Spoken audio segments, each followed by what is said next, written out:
POTUS channel. I'm Julie Mason. This is the Press Pool. Joining us now, Rina Shah Bharara is spokesperson for Next Gen GOP.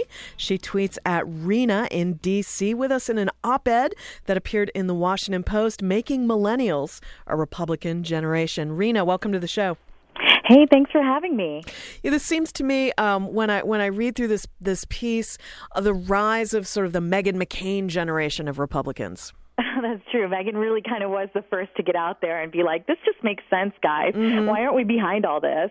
And it's just practical. To me, as a moderate, young Republican millennial, I have to say, it's kind of like, let's talk about what's logical and practical at this point. We're the freedom-loving party. We don't want the government in our backyard. We don't want them in our bank accounts. And we certainly don't want them in the bedroom.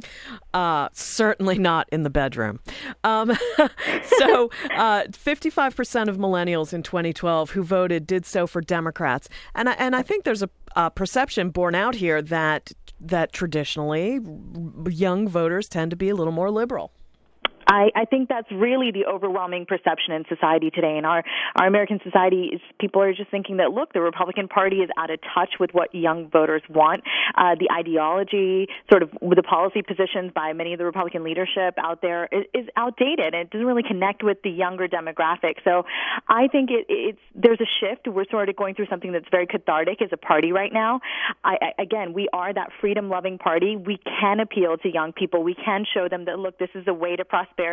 The American dream was really kind of held true by many Republicans, and I think we can show young people that we are the party for them. It's going to take some changing, of course, in messaging as well as in policy. It's interesting because as I was reading this piece, I was thinking, yeah, but what about abortion, right? But what about abortion? But then I checked the polls, and it shows that on abortion in 2011, the Public Religion Institute released an in-depth study that showed that millennials' attitudes towards abortion is a little more complicated than it is on same-sex marriage. They're a little more divided, not overwhelmingly supportive as they are for gay marriage. Well, they sure are, and that's the perfect kind of, it epitomizes exactly what we millennials are. We're not really going out there beating our chest saying, hey, I'm pro-choice or pro-life. We do have, as many know, we have a really strong part of the Republican Party that is, kind of hell-bent, I'm pro-life, it doesn't matter, you can't say anything to me, and I'm going to be pro-life forever. That's kind of dwindling because, again, those attitudes are changing. People are sort of willing to hear the other side. They're willing to sort of compromise and say that, hey, at this point, this is what I agree with.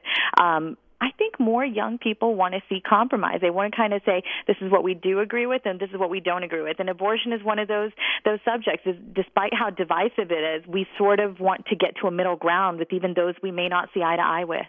I wonder if part of that is because, as I've also been reading, that millennials are less religious than previous generations.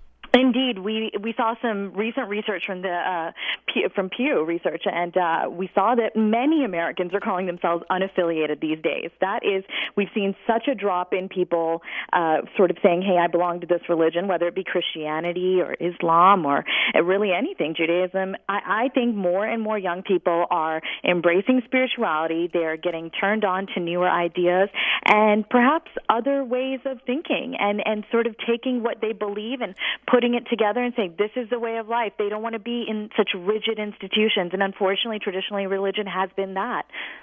So we see a bunch of Gen Xers who are running for president, and they seem to be staking out a little bit of a more nuanced position lately on same-sex marriage, saying, well, it's up to the states, but also paying lip service to that part of the Republican Party that really is foursquare hardline against gay marriage and for what we call traditional marriage. I think it seems to me it might take another cycle for the Republican Party to be able to embrace millennials as a force.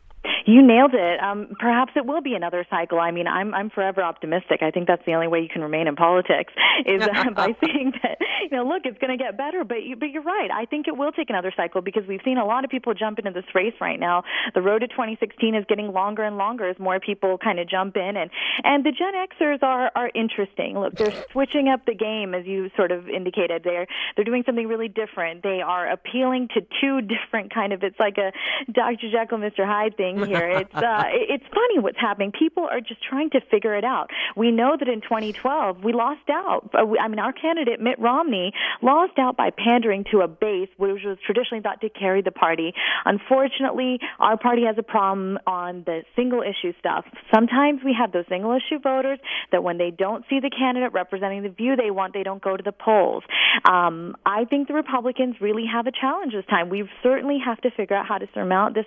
It's going to be difficult for us, but I'm certain that our candidate who comes out in the end will figure it out. We'll figure out the recipe to appeal to the younger millennials here. I'm talking about millennial Republicans mainly.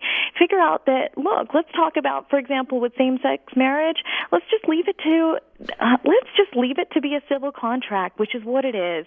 Let's give these couples the freedom to marry, and what churches want to do, let churches and religious institutions do. They don't have to be drug into this fight. And I think that's going to be what the smart candidate says, is if we are such a freedom-loving party, we can make sure that we look at this practically and let states address it through that. Rina, I know that Senator Rand Paul has been making a really strong push for young voters in various ways, just by going to college campuses and talking about the surveillance program and drone warfare and things like that tend to appeal more to younger voters and sort of young libertarian streak type voters. Yet he doesn't seem to be catching fire with millennials.